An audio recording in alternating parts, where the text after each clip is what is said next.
Bismillahirrahmanirrahim. Assalamualaikum warahmatullahi wabarakatuh. Berita Al-Hijrah 26 September bersama saya Wan Kamarudin Ibrahim dan berikut tajuk utama malam ini. Yusuf Qardawi meninggal dunia.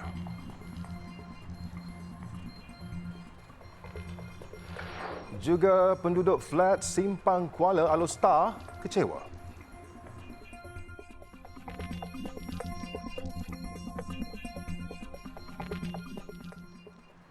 Seorang wanita yang sebelum ini mendakwa anaknya didera ala militan di sebuah institusi bukan kerajaan di Jalan Kebun sepanjang 4 bulan lalu berada di sana dituduh di Mahkamah Magistrate Shah Alam, dan Zuraina Zamri didakwa membuat laporan palsu mengenai perkara itu namun mengaku tidak bersalah. Berdasarkan pertuduhan, Zuraina pada 21 September lalu membuat satu laporan palsu di Balai Polis Taman Seri Muda Seksyen 25 Shah Alam. Dia mendakwa sebuah institusi bukan kerajaan mendera anak lelakinya ketika mendapatkan rawatan di pusat itu. Zuraina dituduh mengikut Seksyen 182 Kanun Keseksaan, jika sabit kesalahan boleh dihukum penjara sehingga 6 bulan, denda sehingga RM2,000 atau kedua-duanya sekali. Pendakwaan dibuat mengikut seksyen tersebut kerana didapati membuat laporan polis palsu dan memberikan maklumat palsu kepada pihak polis.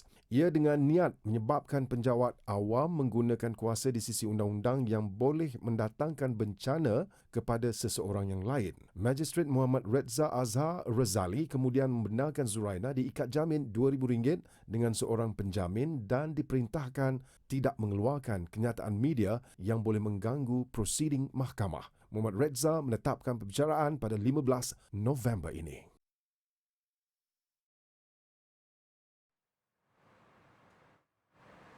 Bau busuk dan menjijikkan. Itu keadaan terpaksa ditanggung lebih 200 penduduk di flat Simpang Kuala dekat Alostar apabila pihak Majlis Bandaraya Alostar MBAS dan syarikat penyelenggaraan yang dipertanggungjawab untuk mengurus masalah sampah tidak melakukan kutipan mengikut jadual sehingga mengakibatkan keadaan itu. Wakil penduduk Abu Bakar Mat berkata sejak tinggal di flat itu lebih 10 tahun, permasalahan ketara ini berlaku sejak Perintah Kawalan Pergerakan PKP tahun 2020 sehingga mengakibatkan longkang tersumbat dan menjadi tempat pembiakan nyamuk. Katanya longgokan sampah dan longkang tersumbat itu kini telah menjadi tempat pembiakan tikus, lipas, malah haiwan berbisa seperti ular dan biawak. Jelas Abu Bakar, kekesalan memuncak apabila mereka telah menyuarakan permasalahan itu kepada pihak pemaju dan wakil rakyat namun tiada tindakan diambil. Perumahan tak ambil tindakan apa, rosakan ke environment ke longkang ke, sedangkan pakai pintu kena bayar. Dah hotel kena bayar. Bila tak main longkang ke sampah lepas tak main. Bila kita tanya idaman tolak ke Bandaraya. Mengkon. Bila Mengkon mai kata Subkon kata Mengkon. Jadi tolak-tolak. Jadi yang kena masalah ni kita ni kan. Penyewa rumah ni. Seorang lagi penduduk Abdul Aziz Hassan yang turut tidak berpuas hati berkata, mereka membayar cukai pintu setiap tahun namun tidak mendapat perkhidmatan yang sepatutnya. Katanya penduduk juga bimbang kerana flat ini telah menjadi sarang penagihan dadah dan sering berlaku kecurian dan kerosakan harta benda. Dia turut memaklumkan besi penutup longkang hilang dan kenderaan juga sering dipecah. Masa sampah, rosakan rumah, semua rumah rosak. Kan? Masuk blok A. Blok A atas tu cat elok, tapi bumbung habis. Kan? Jadi masalah penduduk dalam tu dia banyak ni lah, banyak depa kemukakan tapi tak ada tindakan. Dan banyak yang keluar main kan, buat lawatan tapi tak ada satu ni. Lepas tu MBUS dulu kan, 2 blok tak buat ni. MBUS ni kan, dulu yang masa dulu, dia 2 blok tak buat. Media ni tak lah, ni rosakan di jalan. Orang tak ada kan. Dan surau ni pun, masa surau pun jadi ni. Sementara itu, Wakil Badan Bukan Kerajaan NGO Kota Star, Datuk Fazil Hanafi melihat sendiri permasalahan penduduk di flat ini dan katanya tidak sepatutnya mereka diabaikan kerana kedudukan flat ini di tengah-tengah Bandaraya Alostar.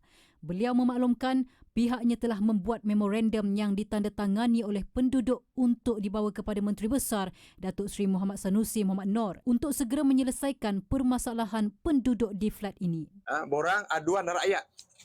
Dan daripada aduan tersebut kita akan himpun, kita akan kumpul dan kita akan angkat kepada pejabat Yang Berhormat Menteri Besar dan juga kepada pihak-pihak yang berkaitan supaya mereka dapat melihat isu yang sebenar yang dibangkitkan oleh masyarakat, dan kita harap pihak-pihak yang terbabit yang berkenaan dapat mengambil tindakan dengan seberapa segera. Belum sempat baiki rumah yang terjejas selepas dilanda banjir kilat minggu lalu, kini datang pula bah yang lebih besar.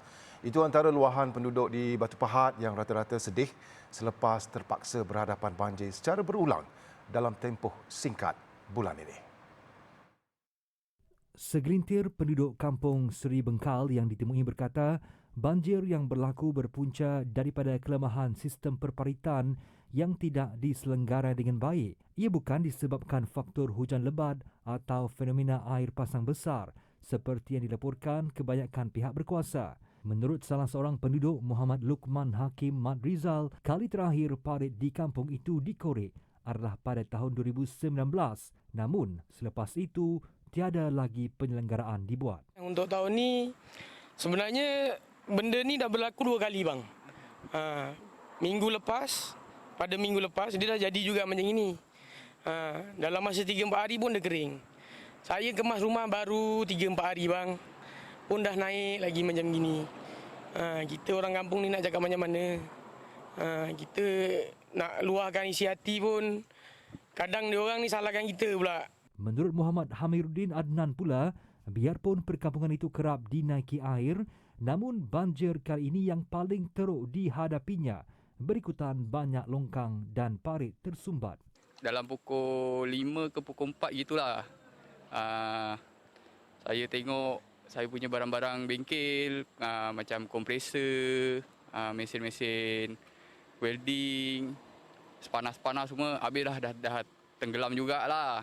Saya sempat minta tolong adik-beradik, tolong angkatkan, naikkan atas tempat tinggi sikit, bawa masuk dalam rumah, motor-motor. Saya pun kereta pun itu hari dah tenggelam juga, rosak. Saya buat sendiri.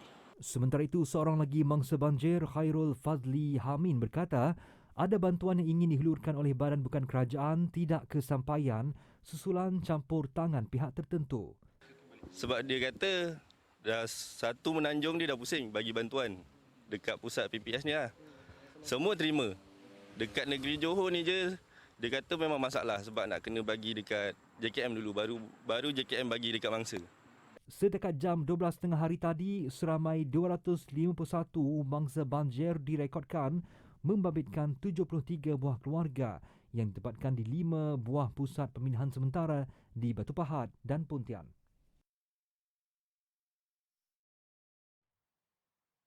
Ulama Islam terkenal yang juga tokoh Islam antarabangsa Yusuf Al-Qaradawi meninggal dunia hari ini. Allahyarham yang menetap di Qatar dilaporkan mengembuskan nafasnya di sana, dan melalui catatan di akaun Twitter rasminya sebentar tadi memaklumkan pemergian Ketua Kesatuan Ulama Islam Antarabangsa itu pada usia 96 tahun. Dalam kenyataan itu juga ditulis Imam Yusuf Al-Qaradawi, semoga Allah merahmatinya, yang menghabiskan hidupnya demi menjelaskan syariat Islam dan membela umatnya, meninggal dunia siang tadi. Bagaimanapun punca kematiannya tidak dinyatakan. Lokasi pengebumian Allahyarham akan diumumkan dalam masa terdekat.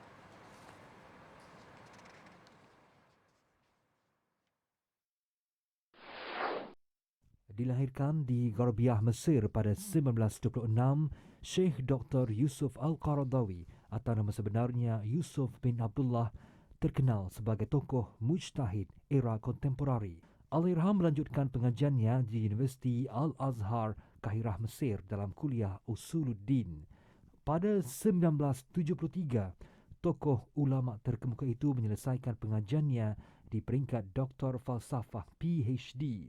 Sepanjang hayatnya, Allahyarham sempat berguru dengan ulama-ulama terkemuka, antaranya Syekh Hasan Al-Banna, Syekh Hamid Abu Zuwail, Syekh Said Sabiq dan Syekh Muhammad Al-Ghazali.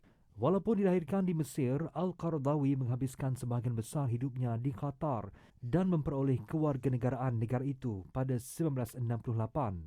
Sepanjang hayatnya, Allahyarham telah menghasilkan lebih 120 buah buku, termasuk naskah perundangan Islam serta menerima pelbagai pengiktirafan antarabangsa. Pada 2009, Allahyarham telah dinobatkan sebagai tokoh Mal Hijrah oleh Kerajaan Malaysia.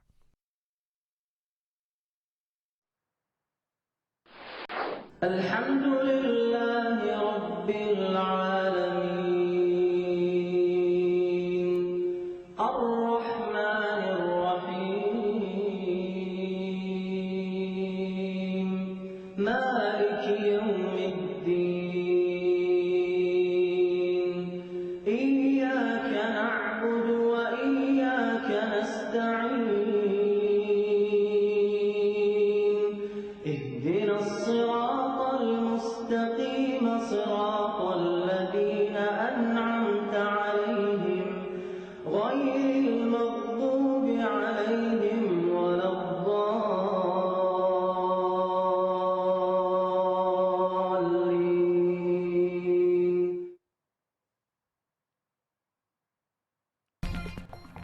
Hospital Tanjung Karang beroperasi bulan depan.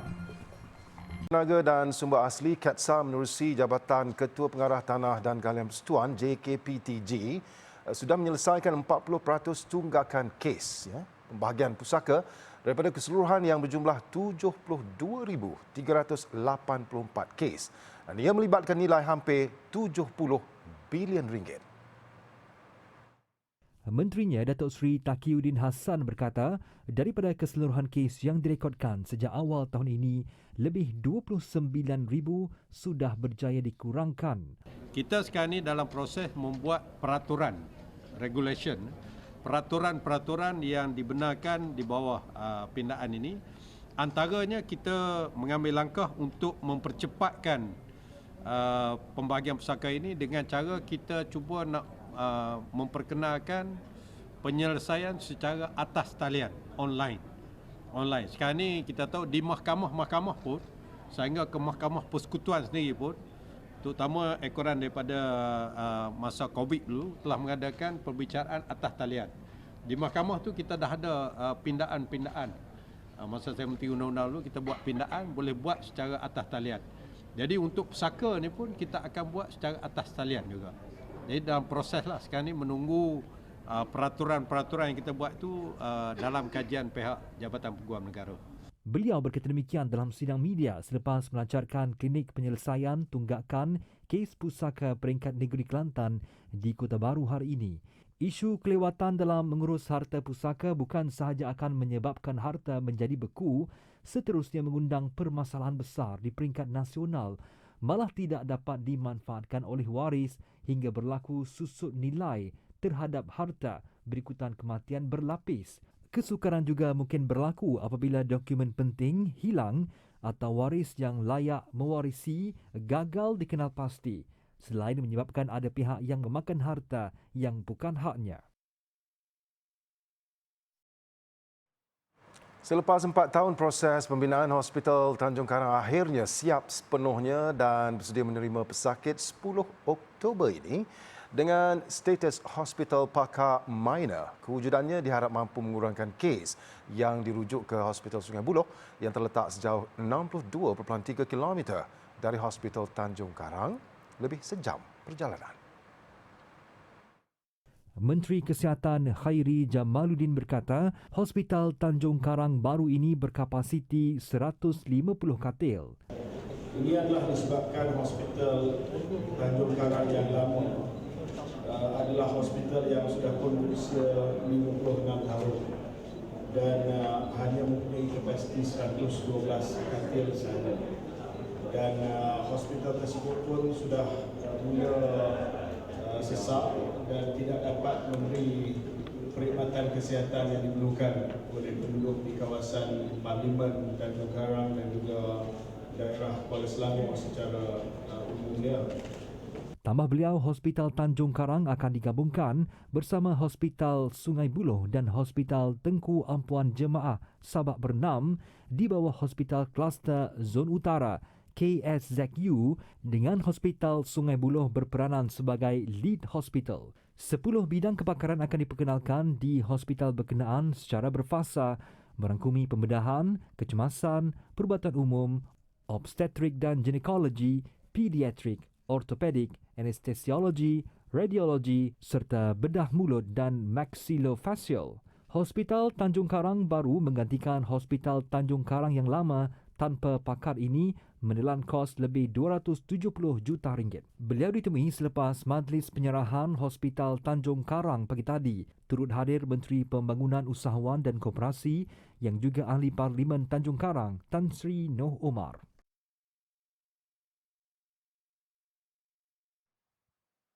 Dalam isu berlainan mengenai kes kekurangan katil di Ward Bersalin, Khairi Jamaluddin berkata Kementerian Kesihatan akan berusaha mengatasi masalah itu. KKM katanya menyedari permasalahan tersebut dan kini dalam memperkemas operasi di Ward Bersalin melibatkan semua hospital di negara ini. Ini berlaku di seluruh Malaysia. Peningkatan jumlah kelahiran juga menyebabkan pesakit yang perlu dibantal di ward disebabkan sebab sekarang ini semakin ramai yang ada masalah penyakit komorbid. Ini tekanan darah tinggi, kolesterol tinggi. So dia tidak lagi simple delivery lah. Dia mesti dimasukkan ke ward. Jadi antara sebabnya peningkatan NCD kita lah, peningkatan penyakit kita yang menyebabkan nak bersalin pun jadi komplikasi. Tambah beliau, selain faktor kekurangan katil dan prosedur discharge, KKM turut mengesan pertambahan jumlah pesakit. Di Wad Bersalin dikatakan meningkat terutama bulan September hingga November setiap tahun. Bahkan katanya kemuncak peningkatan berlaku pada bulan Oktober. Lebih 40 koleksi tenun Pahang Diraja dihasilkan banduan dari penjara Penor dan Bentong Pahang, antara yang menjadi tumpuan dalam Simposium Tekstil Tradisional ASEAN diadakan buat kali ke-8 dan dibuat secara 2 tahunan sejak 2005. Selain mempamerkan pelbagai koleksi tekstil, simposium itu turut menampilkan pameran koleksi tenun peribadi Baginda Permaisuri Agong. Terdahulu dalam ucapan Tuanku Azizah, Baginda bertitah Jabatan Penjara banyak membantunya dalam mengembangkan warisan tenun Pahang yang sudah wujud sejak 1000 tahun lalu. Bangga dengan pencapaian itu, Baginda bertitah pembinaan Kampung Al-Sultan Abdullah di Pekan Kelak bakal memberi peluang kepada bekas banduan mempelajari kemahiran tersebut. Bertemakan Celebrating Textiles, A Journey, simposium itu disertai lebih 300 penggiat seni tekstil. Artisan dan penenun dari negara ASEAN dan rantau lain bagi membincangkan serta berkongsi maklumat mengenai isu berkaitan pemeliharaan dan kelestarian tekstil tenunan asli di seluruh rantau ASEAN. Selain itu, terdapat juga demonstrasi pembuatan kraft seperti tenun Pahang Diraja, songket, siambitan Sabah, puakumbu Sarawak, anyaman Mengkuang, ukiran kayu dan pelbagai lagi. Yayasan Tenun Pahang Diraja ditubuhkan pada 29 September 2017 bertujuan untuk memajukan tenun Pahang Diraja sebagai perusahaan kraft warisan yang boleh meningkatkan taraf hidup rakyat dengan mewujudkan peluang pekerjaan untuk pekerja seni dan penenun. Terdahulu, Yang di-Pertuan Agong Al-Sultan Abdullah Ahmad Shah berkenan merasmikan pembukaan Simposium Tekstil Tradisional ASEAN ke-8 itu di Putrajaya hari ini. Baik, menjelang Festival Islam dan Halal Antarabangsa Johor Fijo 2022 2 hari lagi, Bincang Niaga TV Al-Hijrah menawarkan pakej khas dengan harga runtuh buat perusahaan kecil dan sederhana PKS yang menjadi pempamer festival berkenaan. Dan menurut Ketua Unit Kumpulan Integrasi Media Ainur Mahdiah Zahra Abdullah, pakej tersebut lebih unik dan berbeza daripada tawaran sebelum ini agar usahawan dapat memperkemas jualan produk, memperkenalkan jenama sekaligus meningkatkan hasil jualan produk masing-masing. Lebih kepada kita menyediakan package khas yang lebih murah sebab kita tahu pempamer mereka akan sibuk pada hari itu, tapi kita akan mereka satu package istimewa yang hanya akan kita lakukan secara langsung, yang akan disiarkan di TV Ali Jerah. Dia memang sesuatu yang tidak pernah kita lakukan sebelum ini di mana-mana festival yang kita pernah hadiri, dan juga tidak pernah kita lakukan sendiri ketika berada di Bincang Niaga yang kita anjurkan. Jadi kiranya ini adalah pertama kali kita akan melakukannya lah di Fijo Johor. Justru Ainur Mardiah Zahra mengalu-alukan kehadiran usahawan dan orang ramai ke rerurai TV Al-Hijrah untuk menikmati pakej-pakej menarik itu di Persada Johor International Conventional Centre Johor Bahru Johor bermula 29 September hingga 2 Oktober 2022. Melalui usaha tersebut juga, Bincang Niaga pada masa sama memberi peluang kepada pengusaha menstabilkan semula pendapatan syarikat yang terkesan dengan pandemik COVID-19 sebelum ini. Untuk mendapatkan maklumat lebih lanjut mengenai Bincang Niaga di Fijo 2022, boleh hubungi di nombor yang tertera.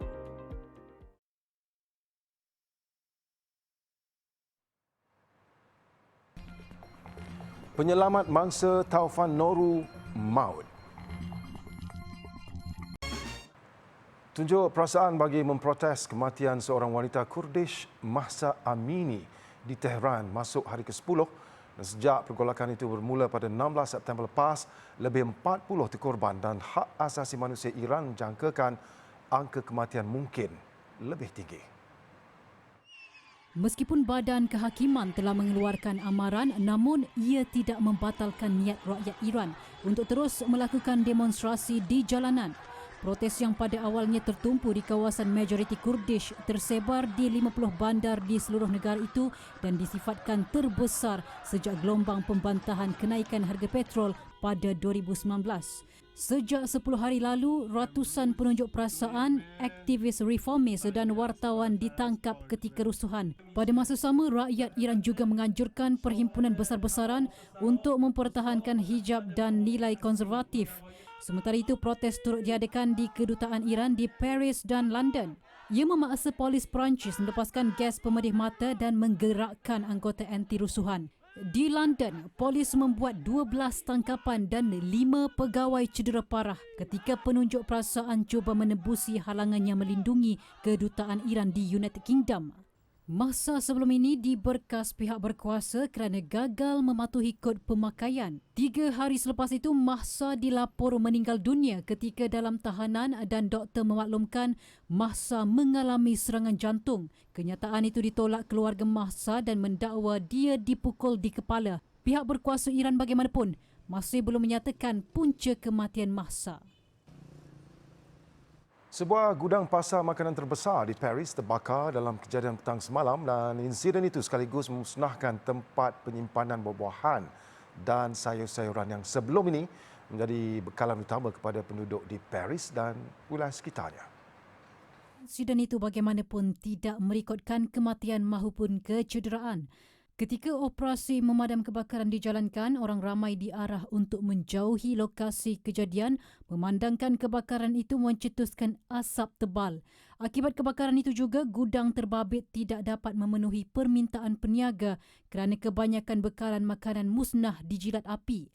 Gudang berkenaan dianggarkan sebesar padang bola sepak dan mempunyai lebih 12,000 kaki tangan.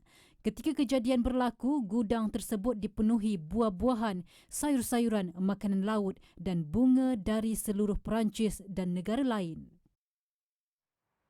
5 dilapor terbunuh selepas taufan Noru melanda pulau utama Luzon malam semalam dan taufan kategori 3 dengan kelajuan 195 km sejam itu turut memaksa pihak berkuasa menutup sekolah, pejabat kerajaan dan pasaran saham sehingga hari ini. Kesemua mangsa korban merupakan pasukan penyelamat dan mereka maut akibat dibawa arus deras selepas sebuah tembok menghempap mereka ketika misi menyelamat. Penduduk pula terpaksa meredah banjir setinggi paras pinggang dan ada juga yang terkandas di bumbung rumah untuk menyelamatkan diri. Ketika ini, kira-kira 74,000 penduduk ditempatkan di pusat pemindahan sementara menunggu banjir surut. Presiden Filipina Ferdinand Marcos dalam pada itu mengarahkan bantuan diagih segera kepada mangsa selain bekalan kecemasan elektrik diberikan di wilayah yang terjejas. Terdahulu lebih 8,000 orang dipindahkan lebih awal susulan amaran ribut yang dikeluarkan di Pulau Luzon dan Timur Laut Ibu Negara Filipina.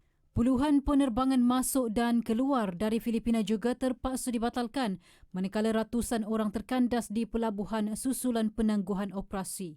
Filipina yang mempunyai lebih 7,600 pulau menyaksikan purata tahunan 20 ribut tropika yang menyebabkan banjir dan tanah runtuh.